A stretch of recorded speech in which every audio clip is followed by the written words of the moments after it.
Hi guys, welcome back to YouTube channel. నేనైతే ఇవాళ vegetable upma prepare చేద్దాం అనుకుంటున్నా.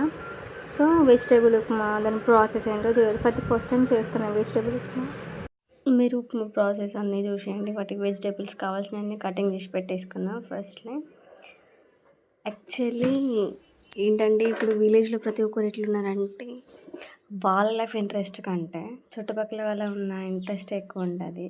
ఈవెన్ 1 ఎకరం కానీ 2 ఎకరాలు కానీ సంథింగ్ అట్లా భూమి ఉన్న వాళ్ళ పైన అంత ఏడుపు ఉంటుందో ఉండదో కానీ విలేజ్లల్లో ఏం లేకుండా నాన్ స్టాప్ కష్టపడ్డ వాళ్ళ పైన అయితే ఈవెన్ మా ఫ్యామిలీ పైన మా డాడీ పైన పోనీ మా అక్కయ్య పైన నా పైన మమ్మీ ఈవెన్ మా ఫ్యామిలీ మొత్తం పైన ఎట్లుంటుంది అంటే ఏడుపు నాన్ స్టాప్గా ఇక్కడ అక్కడ చెప్పడం అక్కడ ఏదో ఒక చాడీలు చెప్తూనే ఎవరి గురించి అదే బయటికి మనం కాసేపు వెళ్తే ఏదో అట్లా జస్ట్ స్మైల్ ఇచ్చుకుంటా లోపల ఒకటి పెట్టుకుని బయట ఒకటి మాట్లాడతారు. ఈ విలేజ్ అంటేనే అట్లున్నది.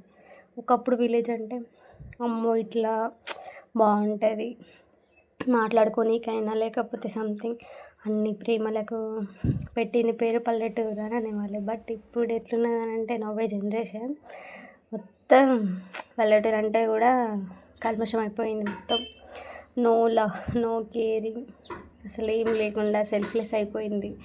వాళ్ళ లైఫ్ వాళ్ళ ఇంట్రెస్ట్ కంటే చుట్టుపక్కల ఉన్న వాళ్ళ ఇంట్రెస్ట్ ఎక్కువగా ఉంటుంది. ఎప్పుడు చూసినా ఒకరిపైన ఏడుపు ఏడుపు ఏడుపు. ఆ ఏడుపు లేనైతే వీళ్ళు ఉండలేరు.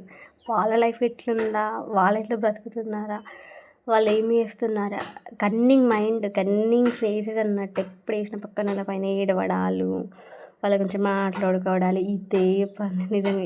ఈవెన్ ఎక్స్పెషల్ చెప్పాలంటే మా చుట్టుపక్కల గల్లీ ఉన్న మా ఇంటి చుట్టుపక్కల వాళ్ళు కానీ మా స్ట్రీట్ మెంబర్స్ కానీ ఊరు వాళ్ళు మొత్తం అట్లనే ఉన్నారు. చూసారా ఉప్మా ప్రాసెస్ కూడా చూసారు కదా, బాగుంది. నాకైతే నచ్చింది. మీరు కూడా ట్రై చేసుకోండి వెజిటేబుల్